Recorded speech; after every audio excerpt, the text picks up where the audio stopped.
Pro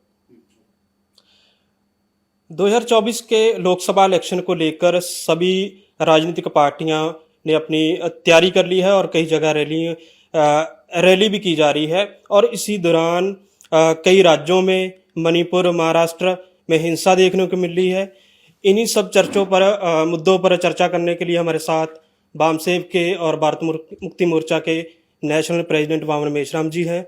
उनसे हम बात करेंगे। सर, पहले तो स्वागत है आपका। धन्यवाद। सर, पहला सवाल है कि महाराष्ट्र के कोल्हापुर, पुणे और अहमदनगर में दंगे कराने की कोशिश की जा रही, तो उसको कैसे देखते? 2024 में जो लोकसभा का चुनाव होने जा रहा है, उस चुनाव को आरएसएस बीजेपी के लोग जीतना चाहते हैं, मगर पिछले 10 साल से उन्होंने ऐसा कोई काम नहीं किया है जिसके आधार पर वो वोट मांग सकते हैं। वोट मांगने के लिए उन्होंने कोई ऐसा काम किया हो जिसके आधार पर लोग उनको वोट दे दें, इसलिए ये दंगे फसाद करवाने का काम कर रहे हैं और दंगे फसाद करवा कर हिंदू मुसलमान का ध्रुवीकरण करना चाहते हैं। दूसरी बात, यह जो महाराष्ट्र का रेफरेंस आप दे रहे हो, ये ऐसे फसादात के कार्यक्रम आरएसएस बीजेपी के द्वारा देश भर में हो रहे हैं, कई राज्यों में हो रहे हैं। हम तो सारे देश भर में संगठन चला रहे हैं, तो हमारे पास देश भर की सूचनाएं हैं, देश भर की जानकारी है। उसके आधार पर मैं कह रहा हूं कि ये काम वो देश भर में कर रहे हैं। मणिपुर में 1 महीने से ज्यादा हो गई और 100 से ज्यादा लोगों की वहां मृत्यु हो गई। कई सैकड़े चर्चों, मंदिरों पर हमला किया गया, तोड़े गए। तो लोग यहाँ पर प्रदर्शन भी कर रहे हैं दिल्ली में। प्रधानमंत्री की चुप्पी और सरकार वहां पर बीजेपी के होना, तो इसके क्या मायने निकालते? प्रधानमंत्री चुप्पी साध रहे हैं, उसका कारण ये प्रधानमंत्री जिस पार्टी के है, बीजेपी के, ये आग उन्हीं लोगों के द्वारा लगाई हुई है। सारे देश भर में आरएसएस बीजेपी के लोग हिंदू मुसलमान का मामला खड़ा करते हैं और वहां आदिवासी वर्सेस ओबीसी का झगड़ा लगा दिया ताकि ओबीसी के लोग बीजेपी के साइड में खड़े हो जाए। ऐसे तो हो नहीं सकते, इसलिए ओबीसी के लोगों को अपने साथ, जो मैतेई समूह है, उसको अपने साइड में करने के लिए, वो अभी ओबीसी के ग्रेड में है, उसको अपने साइड में करने के लिए उन्होंने, बीजेपी ने उसको इसमें डालने की कोशिश की, आदिवासियों में। इसकी वजह से ये झगड़ा खड़ा हो गया। आदिवासियों को लगा कि इसकी वजह से हमारे अधिकार सुरक्षित नहीं है। इस असुरक्षा की भावना की वजह से हिंसा शुरू हो गई और इस वजह से ये फसाद हो रहा है। अब इस फसाद से क्या हो गया? आदिवासी वर्सेस ओबीसी, ये झगड़ा खड़ा हो गया और ओबीसी के लोगों को लगता है कि वो बीजेपी आरएसएस के लोग उनके फेवर में है। ये सारा खेल और ये सारी आग लगाने का जो काम है, तो बीजेपी आरएसएस के लोगों ने किया हुआ है। तो जो तथ्य अवेलेबल है उसके अनुसार तो ये आग आरएसएस बीजेपी के लोगों ने लगाई हुई है। और एक सर, जो देवेंद्र फडणवीस और महाराष्ट्र के मुख्यमंत्री एकनाथ शिंदे हैं, उन दोनों में अभी विवाद देखने को मिल रहा है बेटे को लेकर। तो क्या आपको लगता है कि राजनीति में कोई परिवर्तन देखने को मिल सकता है जहां एकनाथ शिंदे को नीचे दबाने की कोशिश की जा रही है? आरएसएस और बीजेपी के लोग ऐसा सोच रहे हैं कि महाराष्ट्र विकास आघाड़ी जो है वो अभी 2024 के चुनाव में उनके लिए भारी पड़ रही है और इस वजह से, वो भारी पड़ने की वजह से उनको ऐसा लग रहा है कि ये शिंदे हमारे लिए लायबिलिटी हो गई। शिंदे की वजह से चुनाव में उनके ऊपर बुरा प्रभाव पड़ेगा, ऐसा उनको लग रहा है बीजेपी लोगों को। दूसरा, उन्होंने शिवसेना को इसलिए तोड़ा कि शिवसेना के वोटर जो है वो इनके साथ आ जाएंगे शिंदे के नाम पर। ऐसा होता हुआ दिख नहीं रहा है। मतलब बीजेपी को, आरएसएस को ऐसा लग रहा है चुनाव के बाद, ऐसा होता हुआ उनको दिख नहीं रहा है। इस वजह से ये टकराव पैदा हो गया। तो और 2024 का इलेक्शन जैसे जैसे नज़दीक आ रहा है, विपक्षी पार्टियों ने एकजुटता दिखानी शुरू कर दी है। जैसे तमाम विपक्षी दल बिहार से हो, केजरीवाल हो, कांग्रेस से हो, तो एकजुट में आ रहे हैं। तो इसको कैसे देखते हैं? क्या बड़ा विपक्ष खड़ा होना चाहिए? क्योंकि एक तरफ आप यात्रा भी निकाल रहे हैं ईवीएम के विरोध में। ये जो 23 तारीख को अपोजिशन पार्टी की एकता करने का प्रयास किया जा रहा है। सबसे पहले तो ये प्रयास जो है ये खुशी की बात है कि वो लोग जो है ऑल अपोजिशन पार्टी के लोग इकट्ठा होने की कोशिश कर रहे हैं, मगर उनके अंदर भी बहुत सारे अंतर्विरोध है। इसके बावजूद भी इकट्ठा आने की वो कोशिश कर रहे हैं, और इतने इकट्ठा आने मात्र से ही बीजेपी को परास्त करना संभव हो जाएगा, अभी ऐसा इतना लग नहीं रहा है, इतना आसान नहीं है। दूसरा, फॉर एग्जाम्पल कि जब ये मीटिंग करवाने की कोशिश हो रही थी तो उस समय 22-23 दल के लोग उनके साथ में थे। फिर वो 22-23 के दल 22 हो गए, फिर 20 हो गए, फिर 18 हो गए, फिर अभी पता चल रहा है कि 16 दल के लोग जो है इकट्ठा हो रहे हैं। तो इसका मतलब है कि 6-7 दल जो है ये बीच के पीरियड में बीजेपी के लोगों ने डर पैदा करके उनको अलग करने की कोशिश की। तो बीजेपी के लोग इस एकता की वजह से डरे हुए हैं। उनको लगता है कि अगर ये सारे लोग इकट्ठा हो गए तो फिर तो उनको चुनाव जीतना इतना आसान नहीं होगा, क्योंकि तीसरी टर्म होगी। तीसरी टर्म में वैसे ही बहुत सारे लोग बीजेपी के विरोध में हो गए हैं, बहुत सारे इश्यूज है।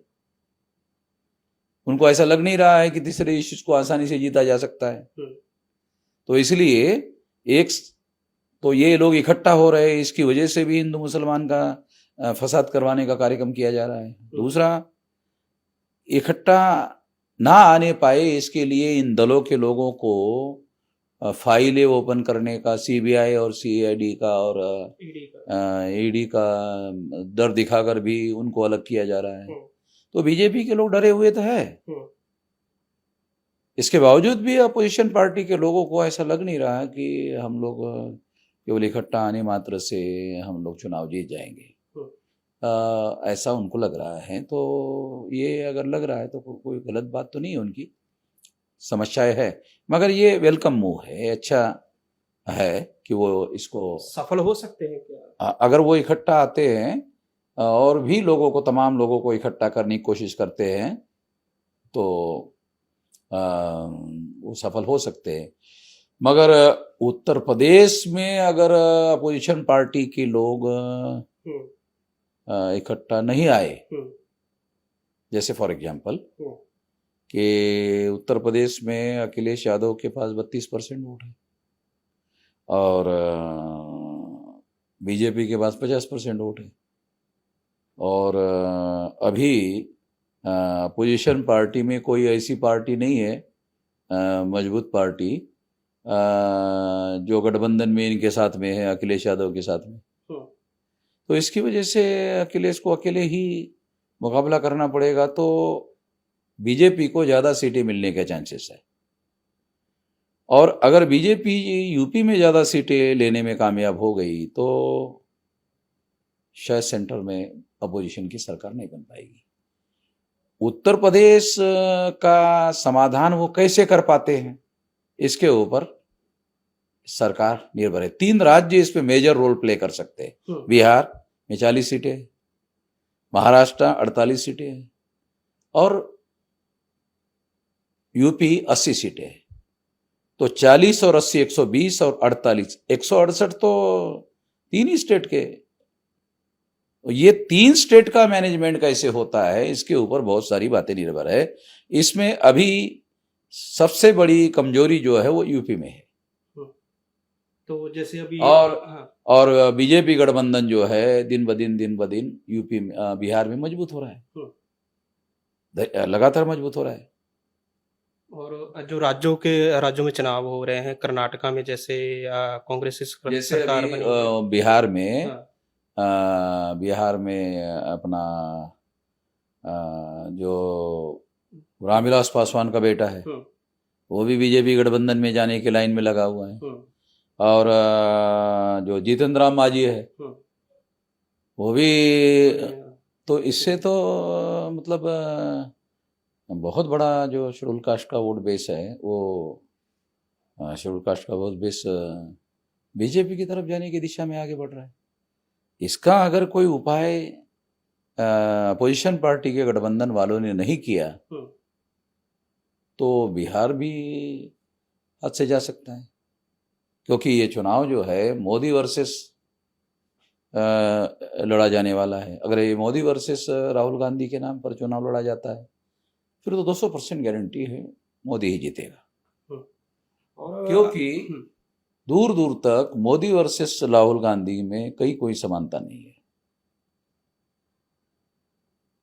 मोदी वर्सेस अगर शरद पवार लड़ाई होती है तो बीजेपी को मुश्किल जाएगा, मोदी वर्सेस नीतीश कुमार की लड़ाई होती है तो मोदी के लिए मुश्किल जाएगा।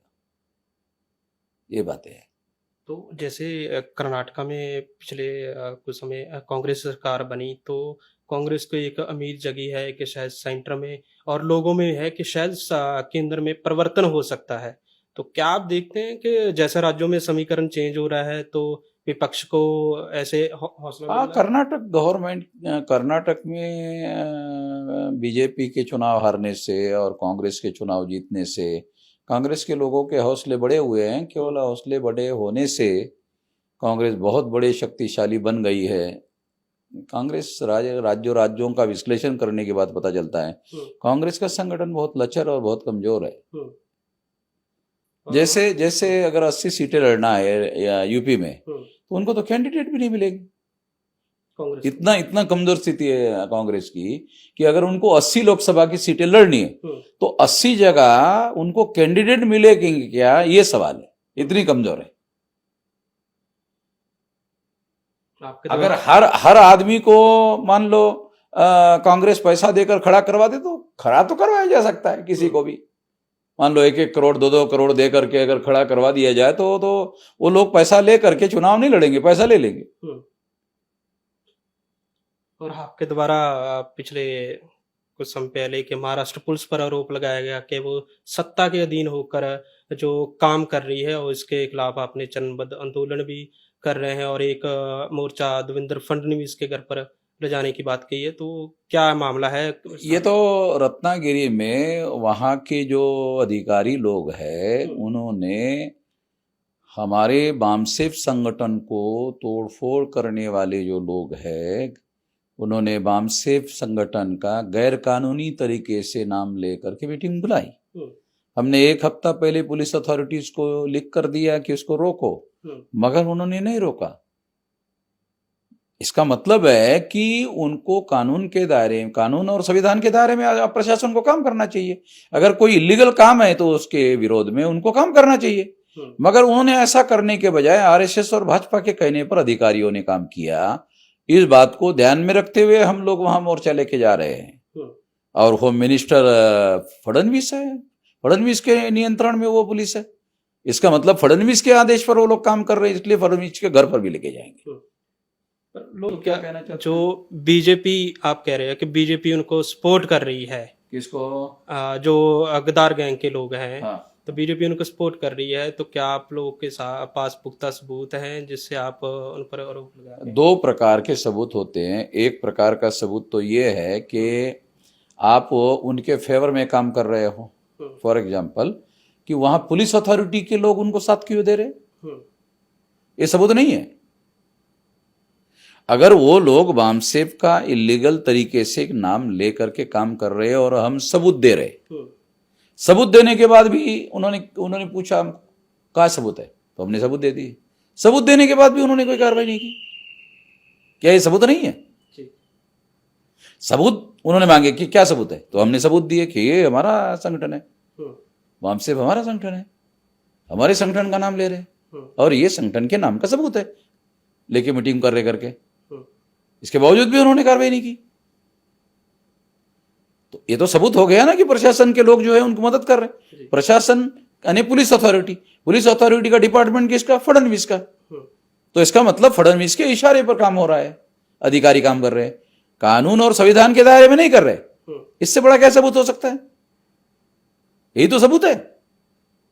एक सर आजकल यूनिफॉर्म सिविल कोड की आजकल बहुत चर्चा हो रही है। बीजेपी और आरएसएस के लोग बहुत इसको प्रचार में ला रहे हैं और लागू करने की बात कर रहे हैं। और उत्तराखंड में तो जो बीजेपी के मुख्यमंत्री है उन्होंने कह दिया है कि हम इसको उत्तराखंड में पहले लागू कर देंगे। तो इसको आप कैसे देखते हैं? और इसका अगर लागू होता है तो SC ST OBC और माइनॉरिटी के लोगों पर इसका क्या असर पड़ेगा? एक तो ये जो मामला है ये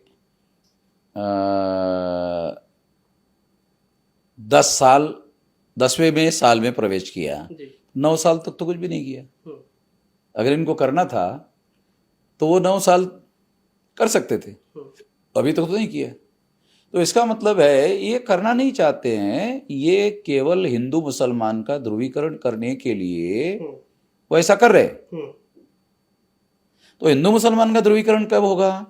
जब वे ऐसा करने की कोशिश करेंगे तो मुसलमान इसके विरोध में सड़कों पर उतरेगा। जब सड़कों पर उतरेगा तो अपने आप हिंदू मुसलमान हो जाएगा। तो मुसलमानों को मेरी सलाह है कि इसके विरोध में मुसलमानों को सड़कों पर नहीं उतरना चाहिए, बल्कि ये लड़ाई स्ट्रेटेजिक रूप से SC ST OBC को लड़ने देना चाहिए। क्योंकि यूनिफॉर्म सिविल कोड जो है इससे आदिवासियों का कस्टमरी लॉ खत्म हो जाता है। दूसरा, SC ST OBC के लोगों को SC ST OBC के नाम पर रिजर्वेशन है। जब इनको हिंदू बना दिया जाएगा तो इनके आरक्षण के अधिकार भी खत्म हो जाएंगे। तो आरक्षण के भी विरोध में। तो तीसरी महत्वपूर्ण बात यह है कि हिंदू धर्म क्या है? हिंदू धर्म क्या है? हिंदू धर्म तो ऐसा जो शब्द है ये तो वेद श्रुति स्मृति पुराण रामायण महाभारत गीता कहीं पर भी नहीं है। तो कहां से आया? ये आक्रमणकारी मुसलमानों का, यहाँ के प्रजा जिनको उन्होंने गुलाम बनाया, गुलाम को दिया हुआ नाम है। आक्रमणकारी मुसलमानों ने, जिन आक्रमणकारी मुसलमानों ने यहाँ के प्रजा को गुलाम बनाया था, अर्थात SC ST OBC कुल भी मराठा इन लोगों को गुलाम बनाया था, उनको दिया हुआ नाम है। ऐसा दयानंद सरस्वती कहते हैं कि ये तो मुसलमान की दी हुई गाली है। अगर ये मुसलमान की दी हुई गाली है तो ब्राह्मण हमको गाली क्यों दे रहे? हिंदू कहकर SC ST OBC कुल भी मराठा लोगों को गाली क्यों दे रहे? अगर ये गाली है तो वो हमको गाली क्यों दे रहे ब्राह्मण? अभी तो मुसलमान नहीं दे रहे, अभी तो ब्राह्मण दे रहे।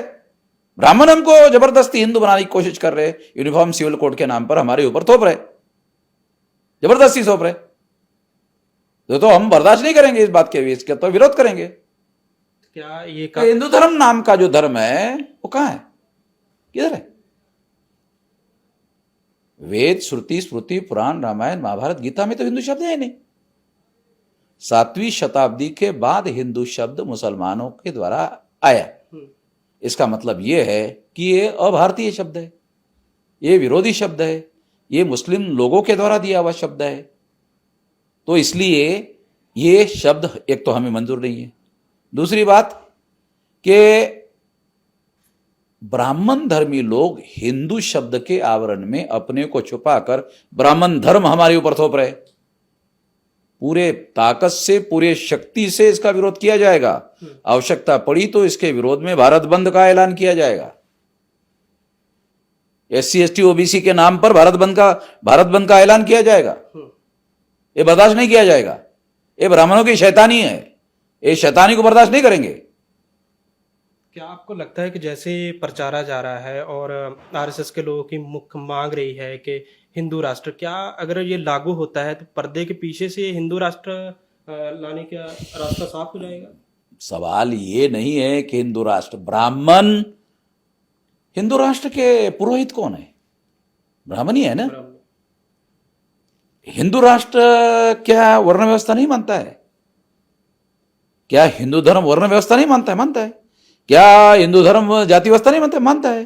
क्या हिंदू धर्म अस्पृश्यता नहीं मानता? मानता है। क्या हिंदू धर्म महिलाओं को दास नहीं मानता है? मानता है। क्या हिंदू धर्म जो है शूद्रों पर, OBC के ऊपर शूद्रत्व नहीं थोपा हुआ है?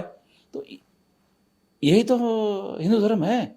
इसका मतलब है इसका ओरिजिनल नाम तो ब्राह्मण धर्म है। तो ब्राह्मण धर्म थोपना चाहते हैं तो ये बर्दाश्त नहीं किया जाएगा ना। इसलिए कह रहा हूं ये बर्दाश्त नहीं किया जाएगा। हिंदू धर्म नहीं है, ये ब्राह्मण धर्म है। अब ब्राह्मण धर्म हिंदू के आवरण में हमारे ऊपर थोपना चाहते हैं। गधे नहीं है हम लोग, बेवकूफ नहीं है। सारे देश भर में SC ST OBC के लोग इस पर भारत बंद करेंगे। और केंद्र सरकार ने कहा था कि 2021 में हम ओबीसी की ये मामला मुसलमानों का नहीं है। यूनिफॉर्म सिविल कोड मामला मुसलमानों का नहीं है। ये SC ST OBC को गुलाम बनाने का मामला है। वैसे ही मुसलमान गुलाम थोड़ी है। मुसलमान अपने धर्म से कंट्रोल होते हैं, वो उनके कुरान से कंट्रोल होते हैं। मगर SC ST OBC के ऊपर ब्राह्मण धर्म के लोग अपने धर्म ग्रंथ और मनुस्मृति थोपना चाहते हैं। संविधान के आधार पर तो थोप नहीं सकते, मनुस्मृति के आधार पर थोप सकते हैं। और फिर ब्राह्मण धर्म के नाम पर नहीं थोप सकते, इसलिए छुप कर हिंदू धर्म के नाम पर थोपना चाहते हैं। यह बात दूसरे लोगों को समझ में नहीं आती होगी, हमको समझ में आती है ना, इसलिए हम बर्दाश्त नहीं करेंगे इस बात को। एक केंद्र सरकार ने कहा था कि 2021 में हम ओबीसी की जनगणना करेंगे। आपकी प्रमुख मांग रही है कि ओबीसी की जनगणना होनी चाहिए, पर कोरोना महामारी के चलते ओबीसी की जनगणना नहीं हुई। पर ऐसा लग रहा था कि 2022 या 23 में केंद्र सरकार कर सकती है, पर उन्होंने नहीं की। तो इसके पीछे आप क्या कारण मानते हैं? अगर सरकार करती है अभी फिलहाल में जनगणना, तो इसका चुनाव पर असर कोई पड़ सकता नहीं, मुझे नहीं लगता कि वो ऐसा करेंगे, क्योंकि ये RSS की लोग सरकार चला रहे हैं। नरेंद्र मोदी OBC का व्यक्ति देश का प्रधानमंत्री है, मगर उसके पास सारे के सारे फैसले करने का अधिकार थोड़ी है। तो RSS के लोग जो है, बहुत सारे मौलिक फैसले तो RSS के लोग कर रहे हैं। OBC की जाति आधारित गिनती का विरोध RSS के लोग शुरू से कर रहे हैं। RSS के विरोध में जा करके फैसला करने का अधिकार है क्या नरेंद्र मोदी के पास में? मुझे तो नहीं लगता ऐसा फैसला करने का अधिकार मोदी के पास है। ये RSS के पास है ये अधिकार। RSS ऐसा कोई फैसला नहीं होने देगी, और ऐसा फैसला करने का अगर नरेंद्र मोदी ने कोशिश की तो उसको निकाल देंगे,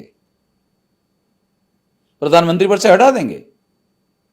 RSS का कार्यकर्ता मेंबर पार्लियामेंट है बहुमत में, नरेंद्र मोदी के समर्थक नहीं है, वो RSS के समर्थक लोग हैं उसके मेंबर पार्लियामेंट। हटा देंगे उसको। तो एक आप वो तो नरेंद्र मोदी उतना ताकतवर आदमी नहीं था, वो तो बहुत बड़ा, बहुत ताकतवर, बहुत शक्तिशाली तो LK अडवाणी थे। उसको साइडलाइन कर दिया उन्होंने, वो कुछ कर नहीं पाए, वो सिंगल आउट हो गए। जब उसको सिंगल आउट किया उस समय बहुत शक्तिशाली था। तो नरेंद्र मोदी भी उतना शक्तिशाली नहीं था जितना शक्तिशाली अडवाणी थे। उसको उन्होंने साइडलाइन किया, इसको भी साइडलाइन कर देंगे। साइडलाइन करने के लिए क्या? RSS के कार्यकर्ता है उनके मेंबर पार्लियामेंट, वो RSS जो बोल देगी वो लोग करेंगे, सरकार गिर जाएगी, नरेंद्र मोदी की सरकार नहीं चलेगी। तो RSS के विरोध में जाकर जाति आधारित जनगणना करने का फैसला वो नहीं कर सकते। वो तो OBC के वोट हासिल करने के लिए चुनाव के पहले राजनाथ सिंह ने ऐसा बयान भर दिया था ताकि OBC के लोगों को खुश किया जा सके।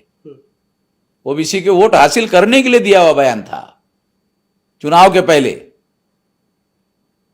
तो आप परिवर्तन यात्रा निकाल रहे हैं पार्ट 2, और कैसी प्रतिक्रिया है लोगों में, और कितने दिन तक ये चलेगी, और क्या EVM मशीन के बारे में जो जानकारी है वो कुछ भी जानकारी नहीं है लोगों को। कि EVM मशीन वोटों की चोरी करती है, कोई जानकारी नहीं है। EVM मशीन में डाला हुआ जो वोट है वो दूसरे के नाम पर ट्रांसफर किया जा सकता है, ये लोगों के पास जानकारी नहीं है। ये जो मोबाइल है, ये मोबाइल में अगर आपका कोई डाटा आप टाइप करते हो तो क्या दूसरे के नाम पर ट्रांसफर नहीं कर सकते? अगर मैं आपको कोई मैसेज यहाँ टाइप करूँ तो मैं आपके मोबाइल पर ट्रांसफर कर सकता हूँ ना? कर सकता कि नहीं कर सकता? मेरे इलेक्ट्रॉनिक है, EVM मशीन भी इलेक्ट्रॉनिक है, ये मोबाइल भी इलेक्ट्रॉनिक है, EVM मशीन भी इलेक्ट्रॉनिक है। तो मोबाइल का डाटा अगर ट्रांसफर किया जा सकता है तो EVM मशीन का डाटा ट्रांसफर क्यों नहीं किया जा सकता? क्योंकि मोबाइल भी इलेक्ट्रॉनिक है, EVM मशीन भी इलेक्ट्रॉनिक है। अगर मोबाइल का डाटा ट्रांसफर किया जा सकता है तो EVM का डाटा क्यों नहीं ट्रांसफर किया जा सकता? लोग सवाल पूछ सकते हैं कैसा करेंगे? वो तो मशीनें चुनाव आयोग के नियंत्रण में। यही तो हमारा कहना है कि चुनाव आयोग ही उसमें शामिल है। चुनाव आयोग उसमें शामिल है। अगर चुनाव आयोग शामिल नहीं होता तो चुनाव आयोग ने 2019 का डाटा 24 सितंबर 2019 को डिस्ट्रॉय करने का ऑर्डर की दिए। ईमानदार थे ना तुम, चुनाव आयोग ईमानदार था ना, क्यों उसने डिस्ट्रॉय करने का ऑर्डर दिया? डिस्ट्रॉय करने का अगर चुनाव आयोग ने ऑर्डर दिया, इट मीन्स चुनाव आयोग इस घोटाले में शामिल है। और सारी ईवीएम मशीनें चुनाव आयोग के नियंत्रण में है। सारा ईवीएम मशीन का कोड नंबर चुनाव आयोग को मालूम है, और कोड नंबर को अगर कमांड दिया जाए तो वोट ट्रांसफर दूसरे के नाम पर किया जा सकता है। तो चुनाव आयोग करवा रहा है ना सारा घोटाला ईवीएम मशीन के द्वारा। बैलेट पेपर पर नहीं कर सकते। बैलेट पेपर कागज का एविडेंस रहता है, और इलेक्ट्रॉनिक रिकॉर्ड और पेपर रिकॉर्ड, इसमें फर्क है। इलेक्ट्रॉनिक रिकॉर्ड आंखों से दिखाई नहीं देता, इसलिए दूसरे के नाम पर ट्रांसफर भी हो सकता है। बैलेट पेपर का फिजिकल एविडेंस होता है और उस पर फिजिकल ठप्पा लगा होता है, इसलिए दूसरे के नाम पर ट्रांसफर नहीं हो सकता। अगर ए के नाम पर ठप्पा लगा है तो बी के नाम पर कागज ट्रांसफर नहीं हो सकता, इलेक्ट्रॉनिक रिकॉर्ड ट्रांसफर हो सकता है। ये फंडामेंटल रीजन है। ईवीएम मशीन से घोटाला किया जा सकता है, और एक कंप्यूटर पर बैठा हुआ एक आदमी एक जगह बैठ करके सारे देश का चुनाव प्रभावित कर सकता है, ऐसा अमेरिका के सॉफ्टवेयर इंजीनियर एक्सपर्ट्स लोग जो है ईवीएम के, वो कहते हैं। जिन्होंने ईवीएम मशीन बनाई वो ईवीएम मशीन पर चुनाव नहीं कर रहे। दुनिया में भारत जो है वो टेक्नोलॉजी का एडवांस कंट्री नहीं, अमेरिका है, जापान है, जर्मन है, जिन्होंने मशीन बनाई वो ईवीएम मशीन का यूज नहीं करते। दूसरा, भारत में जो ईवीएम मशीनें उपयोग में लाई जा रही है उसका पेटेंट भी नहीं है। पेटेंट ना होने का मतलब है दुनिया की नजर में ईवीएम मशीन ईमानदार मशीन नहीं है। क्यों? पेटेंट नहीं है।